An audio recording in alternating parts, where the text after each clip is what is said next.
వరుస ఘర్షణలతో అట్టుడికిన అసోంలో Bodoland People's Front BPF MLA Pradeep Brahma arrest వ్యవహారం రాష్ట్ర రాజకీయాల్లో పెను ప్రకంపనలు సృష్టిస్తోంది.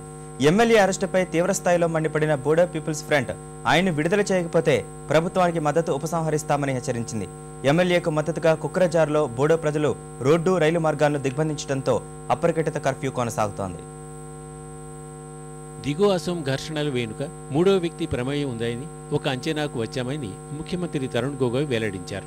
అటు నెల రోజుల కిందట కోక్రాఝార్లో ఘర్షణలకు సంబంధించి బోడో పీపుల్స్ ఫ్రంట్కు చెందిన ఎమ్మెల్యే ప్రదీప్ బ్రహ్మను పోలీసులు అరెస్ట్ చేశారు. ప్రత్యక్ష సాక్షులు ఇచ్చిన సమాచారం ఆధారంగా బ్రహ్మపై సుమారు 7 కేసులు నమోదు చేసి కోర్టులో హాజరుపరిచారు. ప్రదీప్ కుమార్ బ్రహ్మ అరెస్టును నిరసిస్తూ దిగువ అసోంలోని బోడో ప్రజలు ఆందోళన బాట పట్టారు. ఎమ్మెల్యేను తక్షణం విడుదల చేయాలని రోడ్, రైలు మార్గాలను నిర్బంధించారు. ఫలితంగా పలుచోట్ల వాహనాల రాకపోకలకు తీవ్ర అంతరాయం ఏర్పడింది.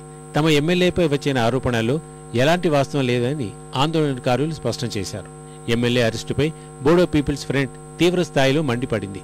ప్రదీప్ కుమార్ బ్రహ్మను విడుదల చేయకపోతే మంత్రివర్గం నుంచి తప్పుకోవడం, ప్రభుత్వానికి మద్దతు ఉపసంహరించేందుకు సైతం వెనుకాడబోమని మంత్రి చందన్ వర్మ స్పష్టం చేశారు. इसलिए सीएम सर का साथ अभी आके हमने बात किया और जो बात हुआ वही बात फिर हमारा जो सभापति हग्रमा मोहिलारी जी से एक साथ बैठ के बात करना है.